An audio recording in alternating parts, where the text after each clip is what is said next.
제시한 것처럼 이제 발달장애 국가 책임제 뭐 이런 부분들도 네. 이제 문재인 정부에서 제시한 것처럼 이런 별도의 하나 긍정적인 사례가 될 수 있을 것 같습니다. 그래서 정부 관계자는 혹시 시청하고 계신다면 참고해 주시기 바랍니다. 네. 송승민의 특수교육.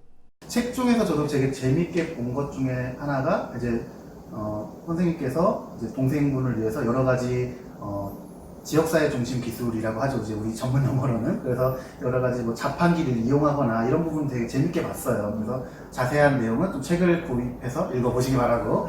그래서 정말 특수교육에 대해서 잘 모르시는 분들은 뭐 저런 거 당연히 할 수 있는 거 아니야? 그렇게 생각하실 수 있을 것 같아요. 그래서 그런 사례를 좀 구체적으로 얘기해 주시면 형제 자매로서 내가 무거운 짐을 좀 덜어내고 이런 부분을 하면 되는구나. 좀 실질적인 부분을 얘기해 주시면 더 좋을 것 같아요. 그래서 자판기 이용하는 거 되게 저는 재밌게 봤는데 좀 소개 좀 해주시겠어요? 자판기 이용이요? 그거 괜찮고 뭐 다른 거 해주셔도 되고요. 네. 저희 정원 씨가 지금 유튜브 채널을 운영을 하고 있어요. 그래요? 네. 네. 구독과 좋아요를 눌러주세요. 채널을 좀 안내해 주시죠. 네. 어디로 가야 하는지. 발달장애인 정원 씨의 자립 이야기 치시면은 나오거든요. 그래서 저희 정은이가 사실 시설에 보내야 맞죠. 중증 장애인이기 때문에. 그리고 시설에 보내면 돼요, 사실은. 시설에 보내도 잘 살 거예요. 근데 제가 개인적으로 조금 프로젝트 삼아서 하고 있는 게, 이렇게 중증 장애인도 사회에서 혼자 자립해서 살아갈 수 있을까? 그 질문을 가지고 지금 프로젝트 하고 있거든요. 그 유튜브 채널이 그 프로젝트 중에 하나예요.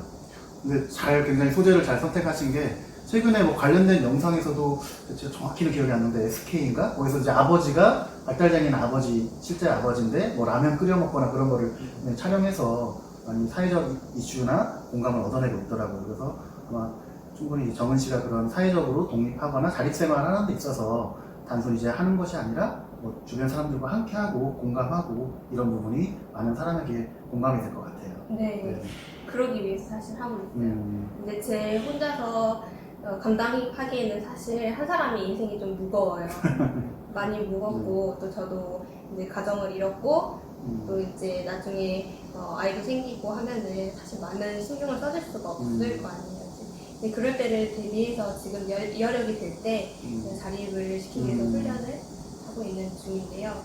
이제 유튜브 하면서 소재는 다양하게 비장애인들이 할 수 있는 모든 그 소재, 먹방이라든지 요리라든지 뷰티 유튜버, 뭐 물건 리뷰 이런 것들 다양한 소재로 하고 있고, 중증 장애인에게 이런 것들을 적용했을 때 어떤 일들이 일어나고 어떤 어려움들이 있는지 이런 것들 조금 가볍게 풀고 싶었어요. 너무 이렇게 여성 지적 장애인 하고 유튜브 치면요 뭐 나오는지 아세요? 뭐가 나와요? 여성 지적 장애인 한번 쳐보시면 유튜브에 다 성범죄 너무 암적인 부분만 많이 강조하고 있는 거 아니에요? 네, 대한민국에서 노인보다 아동보다 그냥 장애인, 남자 장애인보다 더 인권이 더 바닥인 계층이 바로 여성 지적 장애인. 저는 승은쌤 파트 있고 진짜 감동나도 약간 이렇게 딱 와 닿은 게 몇 구절이 있는데요. 처음에 하나가 그 평생교육 관련이에요. 너무 잘 써놓으신 거예요. 왜 비장애인들은 12년의 학령기가 있을까? 발달장애인들은 더 느리고 더 12년이라고 한정 지어서는 안 될 것 같은데 이런 부분이 있어서 맞다. 비장애인들도 더 오랜 기간 학령기를 줘야 되지 않을까? 이런 또 생각을 했고, 또 건강주치 이거 부분도 굉장히 신선했어요. 왜냐하면 저는 이제 제 책 부분에도 보험 가입이 어려워서 힘든 경우를 얘기했는데, 이 보험, 어떻게 보면 보험 가입 같은 경우는 그런 이윤을 창출하는 그런 사회사잖아요. 근데 이제 건강주치 제도 같은 게 있으면 국가나 이런 지자체에서 운영을 해주면 장애인들 뭐 주기적으로 오셔가지고 건강관리 도와주시고, 건강관리에는 굉장히 다양한 영역이 들어가 있잖아요. 뭐 필수적인 건강관리뿐만 아니라 식생활 습관이라든지 운동이라든지 비만관리라든지 이런 것들을 또 해주면 굉장히 좋겠다는 생각을 해가지고 그 승은쌤 파트에서는 개인적인 어떻게 보면 형제 자매의 이야기도 들어가 있지만 사회 전체에 던져주는 그런 복지 시스템의 개선 쪽에서도 굉장히 많은 이슈거리를 주는 것 같더라고요. 건강주치 굉장히 좋은 제도예요. 왜냐면 저희 지적 장애인 친구들은 본인의 증상을 말로 표현할 수 없는 경우가 많아요. 그러니까 일반적으로 증상이 있을 때 병원에 가면 이미 너무 늦어요. 너무 경과가 지난 후에 손쓸 수 없는 경우가 대부분이란 말이에요. 근데 이제 건강주치가 주기적으로 건강 차트를 봐서 체크를 하면은 어떤 자그마한 변화에도 눈치를 챌 수가 있거든요. 그럼 건강 관리가 좀 잘 되는 거예요. 근데 그런 시스템이 아직은 없죠.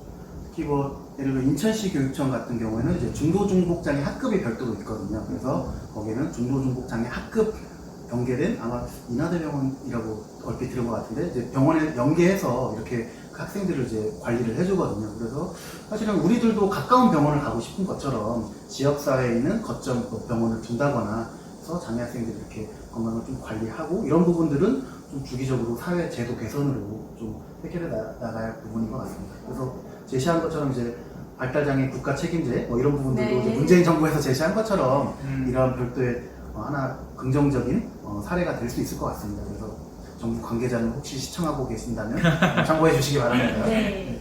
그리고 지금 정은 씨 같은 경우에 아까 말씀드린 것처럼 이제 성인기이고 네. 그리고 여러 가지 독립적인 활동을 하고 있는데 지금 현재는 책에서는 제가 보기에는 이제 그룹홈에 있다고 했는데 그룹홈은 지금 아니고요. 네네. 저희 집에 와 있어요. 아 지금 맞았어요? 네네. 왜냐면 그 시청에서 그 광주대하고 이렇게 프로젝트로 한 달 정도 자립홈 체험하는 그 비용을 지원을 해주셔서 그 프로그램을 상황에 잘 맞췄고요. 이제 그 뒤부터 지원이 안 들어와서요. 네. 그래서 이게 활동보조인 제도랑 좀 연결이 되는데 현재 중증 지적 장애인들이 혼자서 자립해서 살 수 있는 방법이 전혀 전무합니다. 대한민국에서는 대부분 가족들이 이렇게 케어를 해야 된다거나 시설에 가야 된다거나 둘 중 하나밖에 없어요. 근데 이 시스템 보면요, 장애인 가족들이 장애인을 돌보기 위해서는 생업도 포기를 해야 되죠. 그리고 본인의 삶도 포기를 해야 되죠. 그래서 장애인하고 같이 고립이 되거나 아니면 장애인을 버리거나 시설에다 버려놓으면은 이제 그 친구를 찾아가기는 힘들죠. 시설 위치도 멀고 어떤 재정적인 거라든지 그런 모든 관리가 시설에서 들어가기 때문에 그래서 저는 사실 그 필리핀에다가 아이를 버린 그 한의사 부부 있잖아요. 그 부부가 사실 이해가 가요. 물론 미성년자를 그렇게 유기한 거는 정말 큰 죄죠.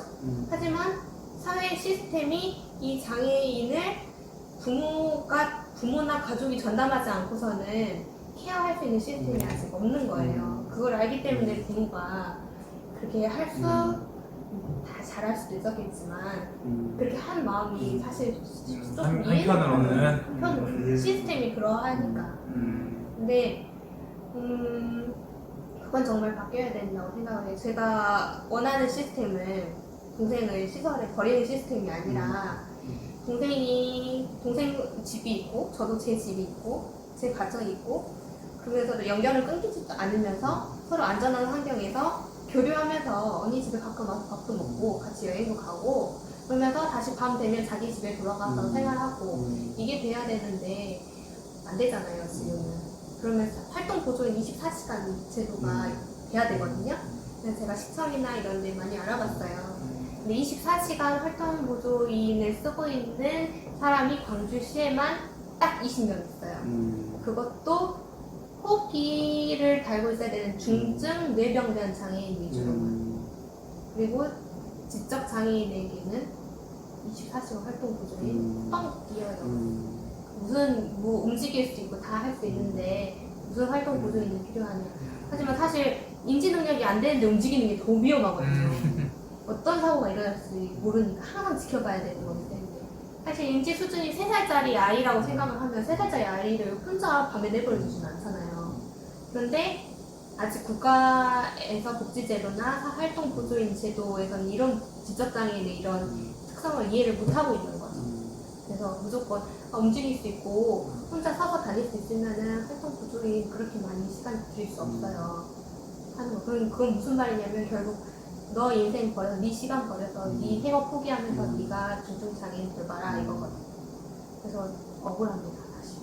굉장히 억울한 부분이고 국가에서 발달장애인 책임제를 이야기하면서도 실질적으로는 아무런 대책이나 이런 방안들을 적용하고 있지 않다는 게 저는 뼈저리게 느끼고 있어요. 빨리 시급히 바뀌어야 된다는 이야기합니다.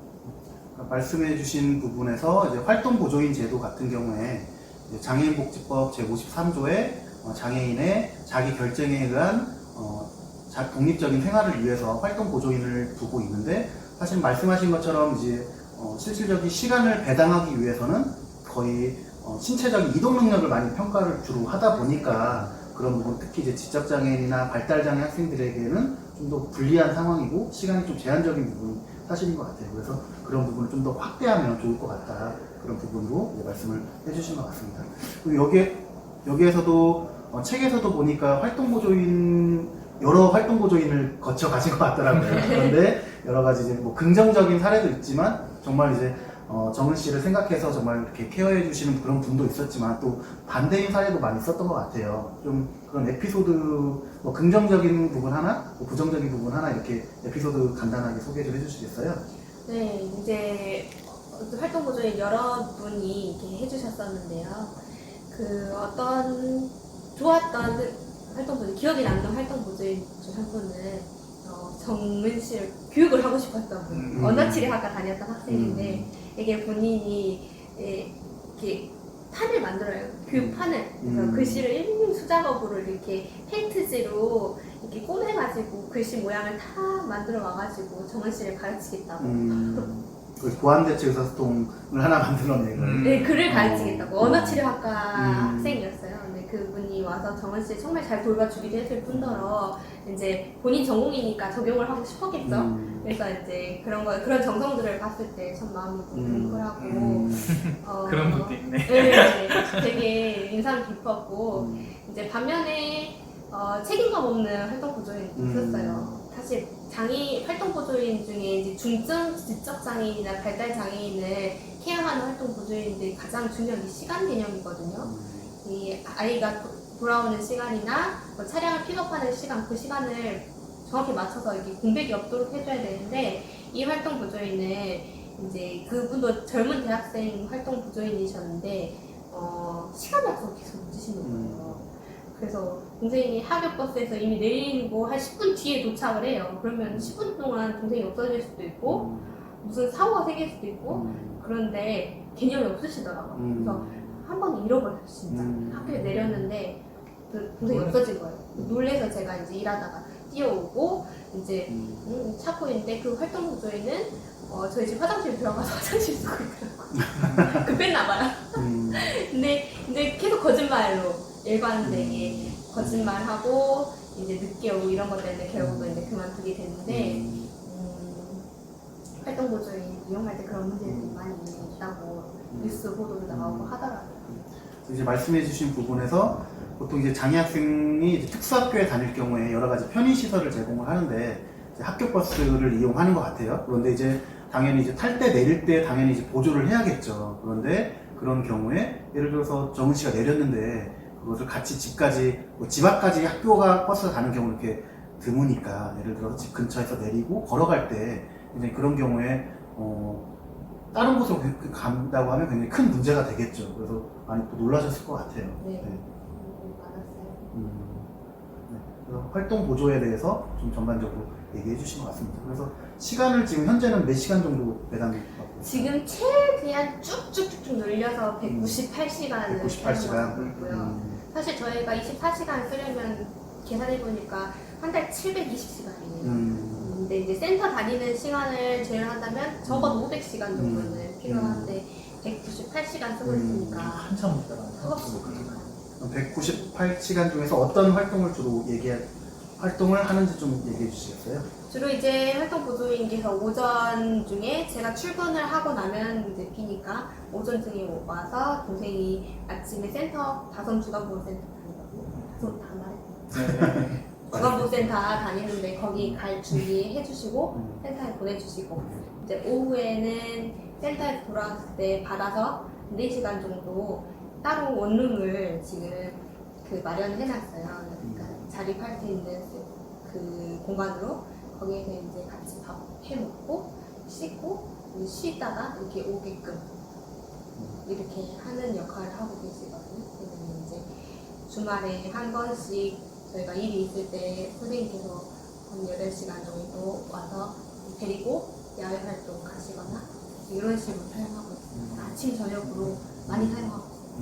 영상을 재밌게 보셨나요? 재밌게 보셨다면 위에 있는 구독 버튼을 꾹 눌러주세요.